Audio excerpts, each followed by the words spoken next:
একবার এভাবে রেখে দেখবেন, যদি সুবিধা পান তাহলে সব সময় রাখবেন। অনেক সময় পলিথিন থেকে পানি পড়ে পড়ে, এগুলোর থেকে ফ্রিজটা অনেক নোংরা হয়ে যায়। এখন আমি যতটুকু নিছি বাস আমার হয়ে গেছে। আচ্ছা, কবুতরের জন্য খাবার তৈরি করতেছি। কবুতরের খাবার অনেকটাই শেষ হয়ে গেছে। আগে গমটা ঢালিনি, দেখি হ্যাঁ, গম কতটুকু। আব্বু নতুন করে আমাদের জন্য গমও নিয়ে আসছে, যাতে আমরা চাল আর ডালের সাথে গম মিলাইতে পারি। অল্প নিস, পুরা বাকিটা রাখি দিই। এইটুকুই যথেষ্ট, আর না। গমের অনেক বালু। এখন এটা তাছিন, এটার সাথে আমরা ওই ডাল আর চাল আছে যে ওটাও মিলাই দিব, তাহলে একটু খাবারটা বেশি হবে।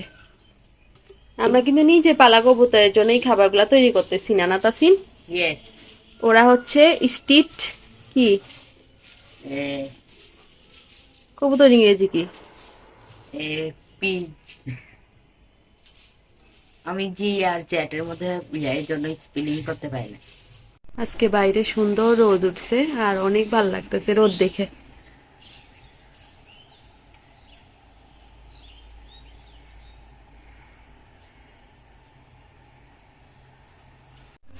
আজকে মাছ রান্না করব। তো সেদিন যে মাছগুলো কাটছিলাম, মাছগুলো আজকে রান্না করব। আর আমি যেভাবে রাখছিলাম আর সেটা বের করতে যে কত সুবিধা এখন দেখাচ্ছি। কিভাবে রাখছি এটা দেখাইতেছি। এই যে আমি এভাবে রাখছিলাম। এখন আমি মাছটা রান্না করব না, এই জন্য আমি উপর থেকে এটা একটু সরাই নিতেছি, এখানে রাখলাম। আমি এটা রান্না করব, তো তার জন্য এটা আমি নিয়ে নিচ্ছি। ব্যাস, আলাদা করে নিয়ে নিলাম। এখন আমার কিন্তু উঠাতে একদমই অসুবিধা হয়নি। আর এবার আমি যেটা আমি রান্না করব না এটা এখানে রেখে দিলাম। ব্যাস, কত সুবিধা দেখছেন। আর এই যে এভাবে বাটিতে রাখি, এতে করে কিন্তু ফ্রিজটা গন্ধও হয় না, নোংরা হয় না। মাংসটা আমরা পলিথিনে করে রাখতে পারি। অনেক সময় পলিথিন থেকে পানি পড়ে পড়ে, এগুলোর থেকে ফ্রিজটা অনেক নোংরা হয়ে যায়। এখন আমি যতটুকু নিছি বাস আমার হয়ে গেছে। আমি এখন এটা ভিজিয়ে রাখবো, তাহলে এতটুকুই আমার রান্না করলে হবে। আর বাকিটা আমি আবার ফ্রিজে রেখে দিচ্ছি। একবার এভাবে রেখে দেখবেন, যদি সুবিধা পান তাহলে সব সময় রাখবেন।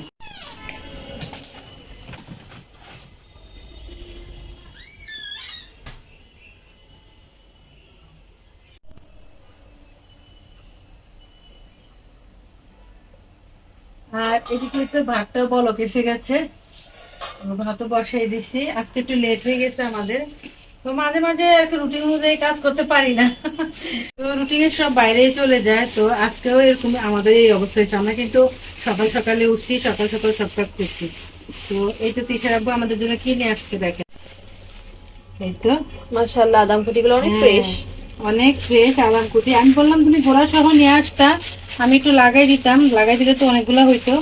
ও বলে কি আমি তো আর গোড়া ফালাই দিয়ে তারপর আনছি। বিশ্বাস করবেন না, আপনাদের ভাইয়া এমন একটা মানুষ, মানে সে কখনো চিন্তা ভাবনা করে কাজ করে না, যে গোড়াগুলো তো আপনার লাগাইতে পারতো না। তো গোড়াগুলা আমি ফালাই দিছে একবার। হ্যাঁ, কি সুন্দর করে ফালাই দিছে। আর এটা কেন করছে জানেন? একবার এরকম মানে শাক আনছিল, আমি বলছিলাম কি মানে কচু, কালা কচুর শাক আনছিল, তাই আমি বলছি এটা বাইছা আনলে কি হইতো, আর এতগুলা তুমি লতা পাতা সহ নিয়ে আসছো। এই কথা বলার পর থেকে এখন আর সবকিছুই বাইছা আনে। তা আমি কি এগুলোও বাইছা আনতে বলছি? কিছু করার নেই, আজকে এগুলো দিয়ে ভর্তা বানাবো। আর আমি আজকে গুঁড়া মাছ কি দিয়ে রান্না করব জানেন? এই তো এটা হচ্ছে এই আমার, এই যে আমি যে একটা মরিচের সস বানাইছি, এটা গোটা মরিচের সস। তো এটা দিয়ে আজকে আমি এই গুঁড়া মাছটা রান্না করব। কারণ আজকে এমন কাঁচামরিচ নাই। আমার আজকে কাঁচামরিচ নাই, শেষ। তা আমি এখান থেকে কাঁচামরিচ দিয়ে তারপরে আমি গুঁড়া মাছটা রান্না করব। এটার মধ্যে সব রকমের মশলাও আছে।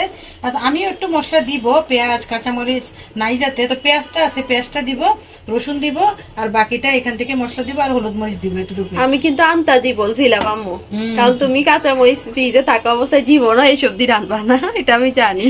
সত্যি আমি আবার তাজা জিনিসপত্র দিয়ে রান্না করতে পছন্দ করি। যখন একদম থাকে না, ঠেকে যাই, তখন থাকার জন্যই আমি এগুলা রাখি। হ্যাঁ, তখনই আম্মু এগুলা দিয়ে রান্না করে। হ্যাঁ। আর তখনকার জন্যই আম্মু এগুলা আসলে স্টোর করে, তো এই কাঁচামরিচ এইভাবে স্টোর করলে কিন্তু রান্নার সময় খুব মজা হয় তরকারিটা। আমরা তো ওই দিন পিৎজাতেও দিছিলাম, অনেক স্বাদ হয়েছিল ভালো পিৎজাটা। লাগছিল। আর দ্বিতীয় কথা হচ্ছে আপনারা একটা জিনিস খেয়াল করবেন, যারা আমার মতো এরকম বাসায় থাকেন তারা কিন্তু একটা জিনিস খেয়াল করবেন যে মানে কেউ কারো বাসায় যায় না, কেউ কারো কাছে কিছু চায় না, কিছু টান করলে আনে না। তো এরকম একটা মানে পরিবেশ, মানে ওরা আমার কাছে কিছু চায় না, আমি কিছু চাইতে গেলে খারাপ লাগে না। তো এই জন্য অনেক সময় অনেক কিছু শেষ হয়ে গেলে আমরা আর আনতে পারি না, তখন আমরা ওটা ছাড়াই রান্না করতে হয়। তো আমার এই সমস্যাটা আমি বেশিরভাগই ফেস করি। তো এই জন্য আমি কি করি, মরিচ আনলে বেশি করে মরিচটা এরকম ভাবে করে রাখি। তার কারণ এটা আমি যদি 2 মাসও ফ্রিজে রেখে দিই তাহলে নষ্ট হবে না। তো যখনই আমার থাকে না তখন আমি এখান থেকে একটু ইউজ করতে পারি আর কি। পর আবার আনলে বাস আবার আগের মতোই চলি। তো এই জন্যই আসলে রাখা, কারণ আমরা তো কেউ কারোর কাছে যাই না, এই জন্যই। তো এই মাছগুলো পানি দিয়ে ভিজিয়ে রাখবা না? হ্যাঁ, এখন একটু পানি দিবি যাবো।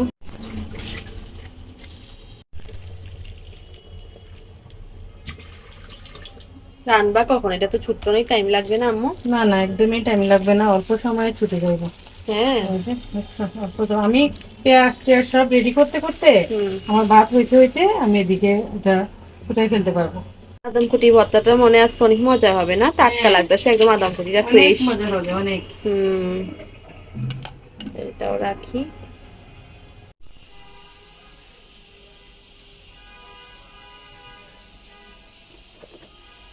ধনিয়া পাতা অল্প একটু আছে। এই অল্প ধনিয়া পাতা দিয়ে হবে? হবে হবে হ্যাঁ হবে, আজকের দিন যাবে।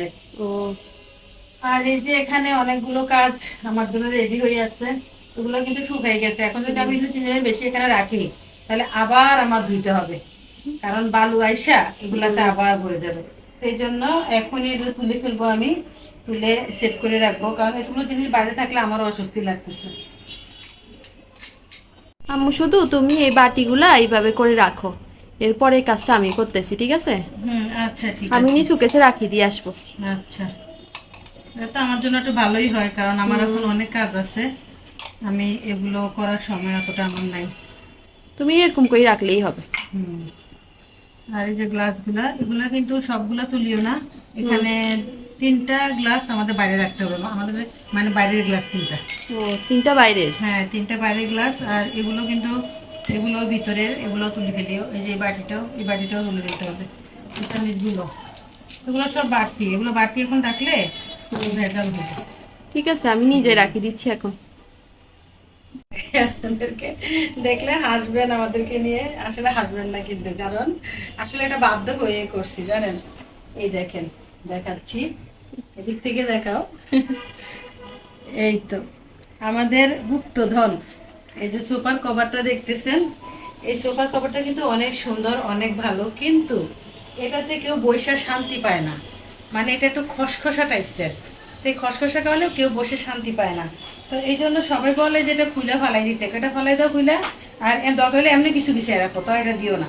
তা আমি এখনো আরেকটা সোফা কভার কিনি না, আর ওরকম কিনে মানে এরকম মুখমলের একটা কিনতে হবে আর কি। তো তার আগে আমি কি করছি, যে সোফার কভারটা আমি বিছিয়েই রাখছি, কারণ এটা আমার না রাখলে হয় কি, একটা মেহমান আসলে আমি তার কম্বলটা রাখতে পারবো না, তখন তো আমার মান সম্মান যাবে। তো এই জন্য আমি এই সোফার কভারটা বিছিয়েই রাখছি, কিন্তু যখন কোনো মেহমান আসবে তখন আমি কম্বলটা সরাই দিয়া এইভাবে সোফার কভারটা বাইকেরে দিলেই বাস আমার এটা সুন্দর হয়ে যাবে, আর কোনো সমস্যা হবে না, বাস হয়ে গেছে। এই সোফার কভারটা দেখতেই সুন্দর, কিন্তু এটা যে কি ঝামেলা, আপনারা এটা অনেক ঝামেলা। আপনারা যদি ব্যবহার করেন কেউ তাহলে বুঝতে পারবেন, তাহলেই বুঝতে পারবেন এটা কত ঝামেলা। সেই জন্য আমি এটা কিনে আসলে আমার কাছে ভালো লাগে না এটা তোটা, কারণ এগুলা বেশিরভাগই ইয়ে হয়ে থাকে, মানে খসখসা হয়ে থাকে। এরপর এটা ইনশাল্লাহ বেলভেটের কিনবো। বেলভেটের কিনবো। তো এখন এই জন্য একটা বড় কম্বল ছিল, তা আমি ওইটাই এখন এখানে দিয়ে রাখছি, মানে ওইটা দেওয়াতে এখন একটু বসতে মানে সুবিধা হয়, ভালো লাগে, একটু নুলাম লাগে বসতে। কিন্তু ওইটা থাকলে খসখসা লাগে, কেউ বসতে চায় না, এই জন্যই আসলে এই কাজটা করছি, না হলে কিন্তু করতাম না। যাই হোক, ঘরে যেভাবে ইচ্ছে সেভাবে চলা যায়, একটা ব্যাপার না।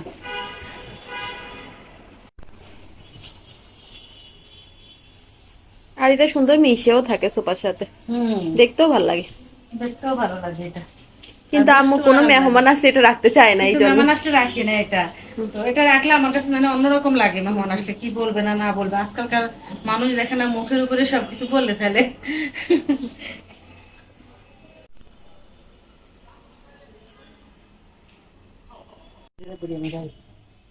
আর এখন আমরা এগুলো সুন্দর করে পটের ভিতরে রেখে দিব, রাখি দাও। আর কবুতর ইংরেজি কি শিখছো? হ্যাঁ, কি? পিচেন। পিজেন। হ্যাঁ ঠিক আছে। এভাবে ঢুকাবেন না কিন্তু কখনো, কিভাবে ঢুকাবেন জানেন? প্রথমে একটা এটা বাতিতে নিবেন, বাইরে না পড়তে চান তাহলে এরকম করবেন আর ঢুকাই দিবেন। সুন্দর পদ্ধতি, দেখেন। এরকম ধরবেন, এরকম করবেন, তারপর এরকম করে ঢুকাই দিবেন। অনেক সুন্দর ট্রিক না?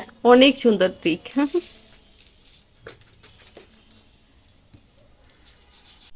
তুমি কি করো? এমনিতে দেরি হয়ে গেছে রান্না বাড়া, তার উপরে এখন এই কাঁঠালের বিচি গুলা দিয়ে তাকাই ভাবতেছি, এগুলা এই শেষ কাঁঠালের বিচি, আর ঘরে কাঁঠাল নাও আসতে পারে, এগুলা কি নষ্ট করা উচিত? না তো কি এখন করবো? এগুলাকে কি করবো এটাই চিন্তা করতেছি। থাক, কিন্তু আমার আর প্রয়োজন করতে ইচ্ছে করছে না, কারণ আমার অনেকগুলো প্রয়োজন কাঁঠালের বিচি আছে। কালকে এগুলো রান্না করে ফেলি। কালকে হইতে হইতে তো এগুলো তো আরো নষ্ট হয়ে যাবে। হ্যাঁ এখন ভাবতেছি কয়টা বাইসে আমরা ভাইজা খাইয়া ফেলি। হ্যাঁ ভালো হবে। হ্যাঁ, সেটাই এটা- ভালো হবে না? ঠিক বলছো। হ্যাঁ, তো এখন এখান থেকে কয়টা বাইসা তারপরে আমি এখান থেকে ভাইজা নেবো আর কি, তা ভাজলে পরে বিকেল বেলা আমরা টিভি দেখতে দেখতে খেতে পারবো। অনেক মজা হবে তো। হ্যাঁ, এই জন্য এটা চিন্তা করছি। আমার কোন জিনিস নষ্ট হইলে ভাল লাগে না, কারণ নষ্ট হইলে আমার মনে হয় যেন এটা আমি ইচ্ছা করে নষ্ট করে ফেলছি, আর এটা তো খাওয়া যাইতো, এটা দিয়ে একটু ক্ষুধা নিবারণ হতে পারতো। অনেক মানুষ তো এটাও পায় আর না। এই জন্যই আপনারা অনেকেই আম্মুকে অনেক খারাপ বলেন যে আম্মু নাকি সবকিছু ফ্রোজেন করে রাখে। আসলে আম্মু এটা ছোটবেলা থেকে স্বভাব যে কিছু নষ্ট করতে চায় না। এই জন্য আমরা যখন খেতে পারি না তখন ওটা আম্মু ফ্রোজেন করে রাখে আর পরে আমাদেরকে বানাই দেয় আবার। হ্যাঁ, এটাই করি, কারণ আমি নষ্ট হতে দিতে আমার একদম ভালো লাগে না। অনেকে আমাকে এর জন্য বলে কিপটা, আমি আমি বেশি ইয়ে করে রাখি, ধরে রাখি। আসলে এটা আমার আমার ইচ্ছা, আমি করি না। অনেক সময় হয়ে যায় এরকম, আমার বাচ্চারা পুরো খেতে পারছে না, আমি কি করবো, এটাকে ফেলে দেবো? আর আশেপাশে আমাদের গ্রামের বাড়ি না এটা, যে আশেপাশে একটা প্রতিবেশী আছে তাদেরকে দিয়ে দিলাম তারা খাবে, এরকম না। না, এরকম তো আপনারা জানেন, শহরে যারা থাকে আপনারা সবাই জানেন যে এখানে কোনো প্রতিবেশী নেই, আর যারা প্রতিবেশী আছে তারা হাই সোসাইটির প্রতিবেশী। আমার বেঁচে যাওয়া খাবারটা ওরা খাবে না। হ্যাঁ, দিলেও খারাপ ভাববে। হ্যাঁ, দিলেও খারাপ ভাববে। এই জন্যই আর কি আমি এটা রেখে দেই। তো এখন এখান থেকে আমি কয়টা বাইচা বাইচা ভাইজা রাখবো, তারপরে বিকেল বেলা আমরা টিভি দেখবো আর খাবো।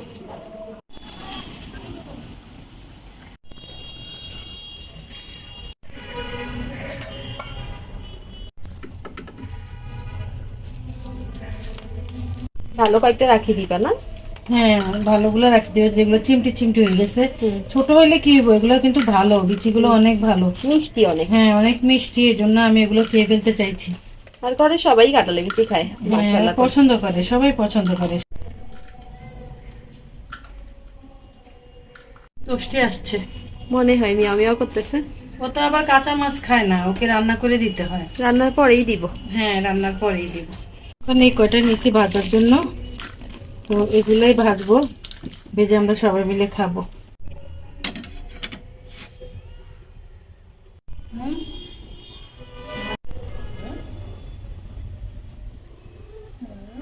আদর নিতেছে। হয়েছে, ঠিক আছে, খাও। খাবে না?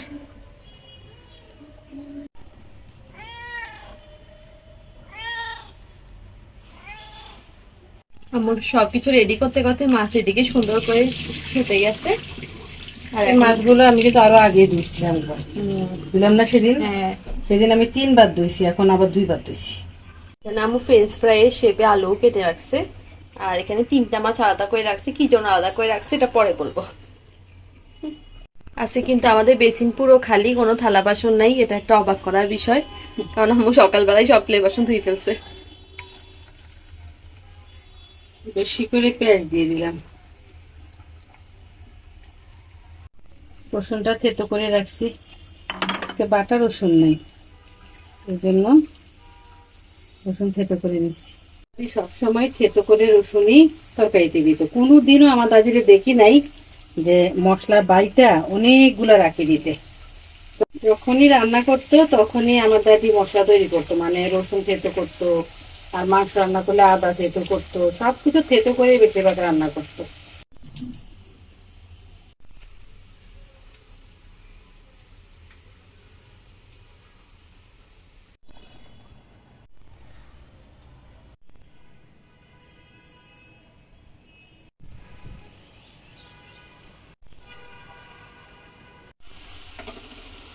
বলেছিলাম না আজকে মরিচটা দিয়ে রান্না করব, তো আমরা কিন্তু পুরো পুরো ছিল, এখান থেকে আমরা খাই ফেলছি।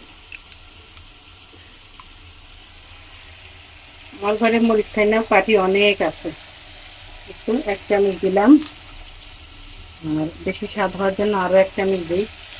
তো এইভাবে যদি আপনারা মরিচটার মানে আচারের মতো এভাবে যদি বানায় রাখেন, তাহলে কিন্তু এটা দিয়ে আপনারা যে কোনো তরকারি রান্না করতে পারবেন, খেতে অনেক মজা লাগবে।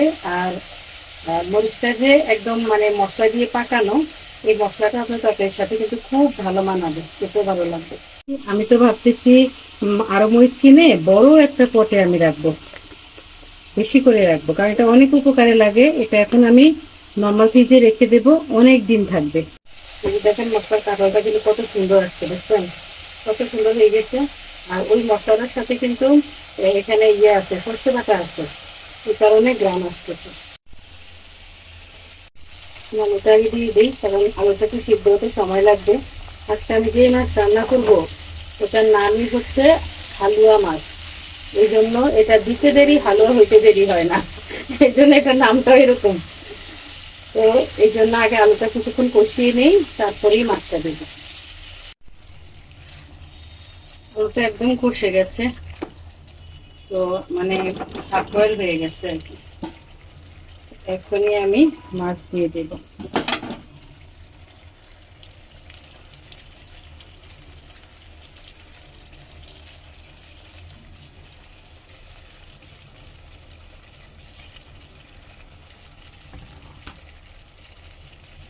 এবার আমি বেশ কিছুক্ষণ লাড়বো, একবারই লাড়বো, এই একবারই লাড়তে পারবো, এরপরে আর এই মাছ আমি লাড়তে পারবো না বেশি, কারণ লাড়লেই ভেঙে যাবে। এখন একটু শক্ত আছে, কিন্তু যখন একটু সিদ্ধ হবে তখন একদম নরম হয়ে যাবে। এজন্য ভালো করে নাইড়া চাইড়া একদম মশলা মিক্স করে ফেলছি। আর এখন এভাবে আমি বেশ কিছুক্ষণ রেখে দেবো। মাছ আম্মু মনে এই মাছগুলা দিয়ে আদাম কুটি ভর্তা বানাবা না? হ্যাঁ,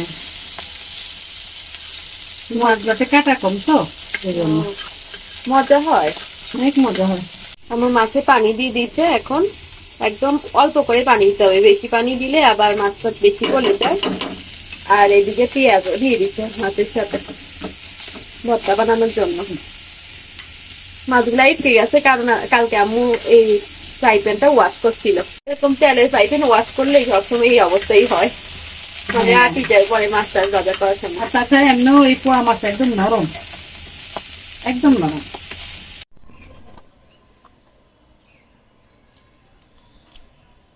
আমরা আদামকুটি ভর্তা বানিয়ে ফেলেছি, আর খুব মজা হয়েছে খেতে। আম্মা এখন আদামকুটির সাথে ভাত দিয়ে দিচ্ছে প্রথমে, আর তরকারিটা আলাদা করে দিবে।